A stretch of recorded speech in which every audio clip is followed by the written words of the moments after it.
Hi friends, welcome to another video. Saudi அரேபியாவில் ஒரு துயரமான சம்பவமானது நடந்திருக்கு. 42 இந்தியர்கள் ஒரே ஆக்சிடெண்ட்டில் இறந்துருக்கிறாங்க.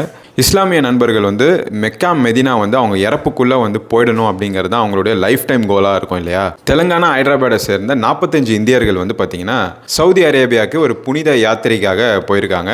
மெக்கா போயிருக்காங்க. மெக்காவில் அவங்களுடைய வழிபாடுகள் எல்லாம் முடிச்சுட்டு மெதினாவை நோக்கி அந்த பஸ் போயிட்டு இருந்திருக்கு. மிட் நைட் ஒரு 1:15 AM அந்த டைமில் எதிர்பாராத விதமாக அந்த ஹைவேஸில் ஒரு டீசல் ஏற்றிட்டு போன டேங்கர் லாரி மேலே அந்த பஸ் ஆனது மோதிருது. ஸோ அந்த டைமில் பார்த்தீங்கன்னா உள்ளே இருந்த எல்லா பேசஞ்சர்ஸுமே நல்ல ஒரு தூக்கத்தில் இருந்திருக்கிறாங்க. ஏன்னா மிட் நைட் அப்படிங்கிறதுனால.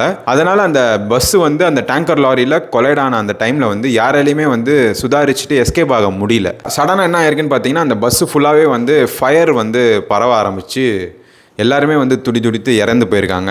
இந்த ஒரு துயரமான சம்பவத்தில் ஒரு 24 வயது உள்ள ஒரு நபர் மட்டும் தப்பிச்சிருக்காரு. அவர் ஹாஸ்பிட்டலில் சிகிச்சை பெற்றுட்டு இருக்காரு. ஸோ இந்த ஒரு இன்சிடென்ட்ல சர்வே ஆன அந்த ஒரு நபரோட பேர் பார்த்தீங்கன்னா முகமது அப்துல் சோயப். ஸோ அந்த பாடிஸ் எல்லாமே பார்த்தீங்கன்னா ஐடென்டிஃபை பண்ண முடியாத அளவுக்கு தான் எல்லாமே கருகிய நிலையில் இருந்தனால ஒரு ஸ்பெஷல் டீம் அந்த இன்வெஸ்டிகேஷன் நடத்திட்டு இருக்காங்க. எந்தெந்த பாடி யார் அப்படிங்கிற அந்த ஐடென்டிஃபிகேஷன் ப்ராசஸ் தொடர்ந்து இன்னும் நடந்துட்டு இருக்க மாதிரி சொல்லிட்டு இருக்காங்க. ஸோ இந்த துயரமான சம்பவம் நம்ம நாட்டையே உலுக்கிருச்சுன்னு நம்ம சொல்லலாம். ஏன்னா ஒரே குடும்பத்தில் 3 ஜெனரேஷன்ல இருக்கவங்க இறந்துருக்காங்க. ஒரே ஃபேமிலியில் இத்தனை பேர் இறந்தது பார்த்தீங்கன்னா ஒரு பெரிய இம்பாக்ட் கிரியேட் பண்ணியிருக்கு. ஸோ இறந்தவங்க வீட்டுக்கு பார்த்தீங்கன்னா தலா 5 லட்ச ரூபா கொடுக்கறதா தெலுங்கானா கவர்மெண்ட் அனௌன்ஸ் பண்ணியிருக்காங்க. ஸோ ஜடா அப்படிங்கிற அந்த பகுதியில் இருக்கக்கூடிய இந்தியன் கான்சுலேட்ல 24/7 கண்ட்ரோல் ரூம் ஆனது கொடுக்கப்பட்டிருக்கு. ஸோ அவங்க இந்தியாவில் இருக்கக்கூடிய அவங்க ஃபேமிலி மெம்பர்ஸ்க்கு தகவலானது தொடர்ந்து கொடுக்கப்பட்டு இருக்கிறதா சொல்றாங்க. இந்தியாவோட எக்ஸ்டர்னல் மினிஸ்டரான திரு எஸ் ஜெய்சங்கர் அவர்கள் ஃபுல் சப்போர்ட் இந்தியன் கவர்மெண்ட் கொடுக்கும் அப்படின்னு சொல்லிட்டு பாதிக்கப்பட்ட குடும்பத்துக்கு தெரிவிச்சிருக்கிறாரு. சோ இந்த ஒரு துயரமான சம்பவம் பாத்தீங்கன்னா இந்தியாவுக்கும் சரி சவுதி அரேபியாவுக்கும் சரி ஒரு பெரிய லாஜிஸ்டிக்கலாகவும் பெரிய ஒரு உயிர் சேதமும்